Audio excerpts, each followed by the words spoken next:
Hi there, my name's Tanya, and this is my friend Carole, and we are with Let's Get Infinite.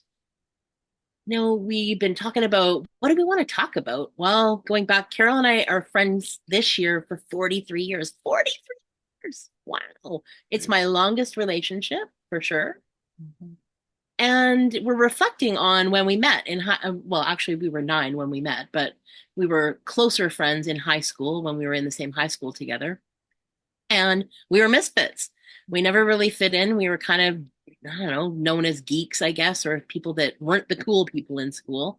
I remember longing to be them, right? The pretty people, the jocks, the sport people, the people that were popular, that everybody wanted to be.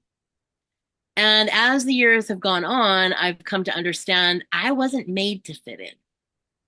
I'm not meant to fit in anywhere. I'm meant to create new pathways, to think outside the box, to question authority, to question the way things are and the way that I'd like them to be. And so Carole and I do match up as far as that, although we have very different personalities and different gifts and talents and different ways of thinking about things. There's something about our relationship that allows us to create safety for others in belonging.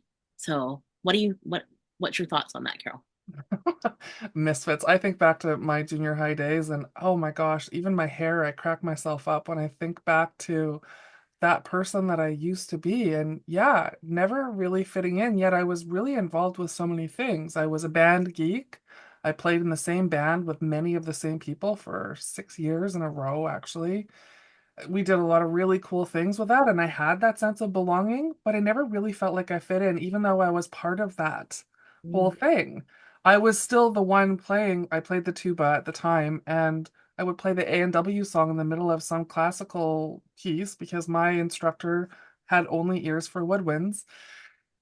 Everybody else in the band heard that, but this is me beating to my own drum. I always did that. I got in trouble a lot for silly things. I got in trouble and kicked out of class for laughing. I would do weird things like write my spelling test in little microscopic printing, and I got kicked out for that. Like just really weird things. And I didn't stop myself from being that geek, that the band Geek. I was also active, and I wouldn't consider myself a jock, but I did play volleyball and basketball really actively. I was participating with all of those people in the change room and in transport and all of those other things, even in club volleyball. I still felt like the outsider. It was interesting. interesting. It was really interesting. Even though I was so involved and so immersed, I didn't feel like I belonged. Yeah, and I look back and along the way and thinking like I wish that we could just be normal. The heck is Well, normal? yeah, exactly, whatever that is, right? But Yeah, wishing that I could be something that other than what I am. yeah. And now in my 50s, coming to really understand I'm celebrating and so grateful that I never that those things were not my experience, that my experience has been what it has been, off the beaten path, beating to my own drum, speaking out when other people close down, questioning everything, Mm. because I think that, and looking at things from a slightly different point of view. Yeah, even though, being called Abbott and Costello in the hallways of our school didn't feel good, I am now understanding in our community setting where we're gathering people who have never really fit in or felt like they belonged anywhere either. And all of a sudden, there's this level of belonging. And there's Or this, there was belonging and then it's been absent for a while, and so they're right, coming back to that sense of belonging. exactly. And Yeah. so, but the cohesion and the care, the level of care for individuals that may or may never actually physically meet in person on the screen, there's this quality that's there and it's deep, and we get to have incredible conversations even when there's opposing views, and it makes me feel like, yes, we fit in Mhm. because we created something, a place where everybody's welcome.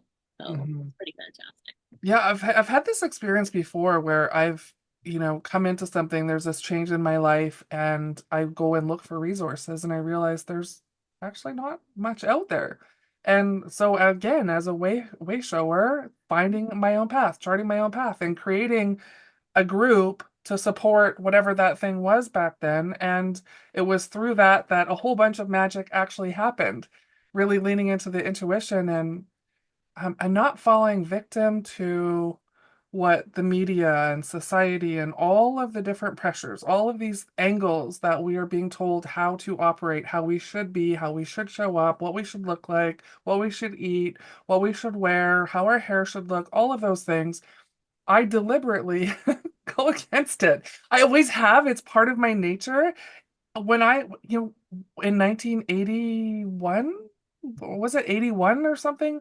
83, whatever, Michael Jackson was super popular. I was like, no, I'm not doing that. I don't like that.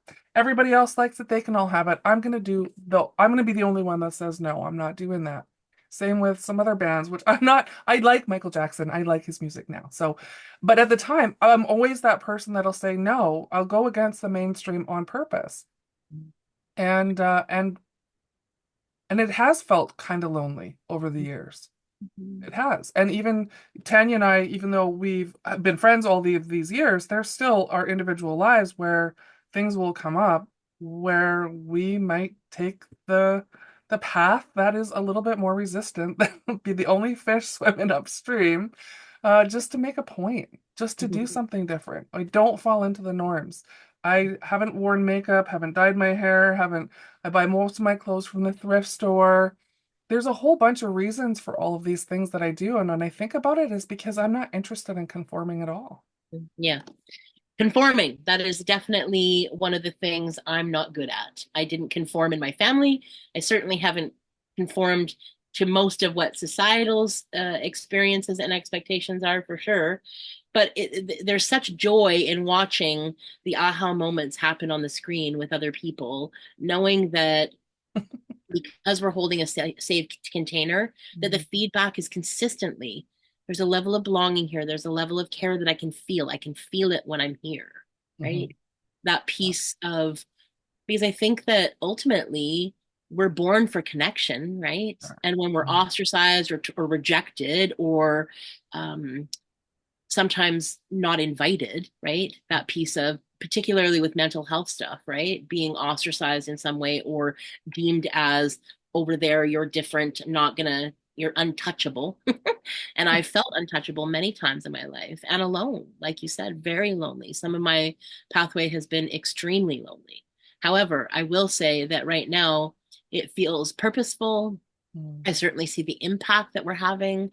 I love the dynamic that happens between us in Mhm. those rooms.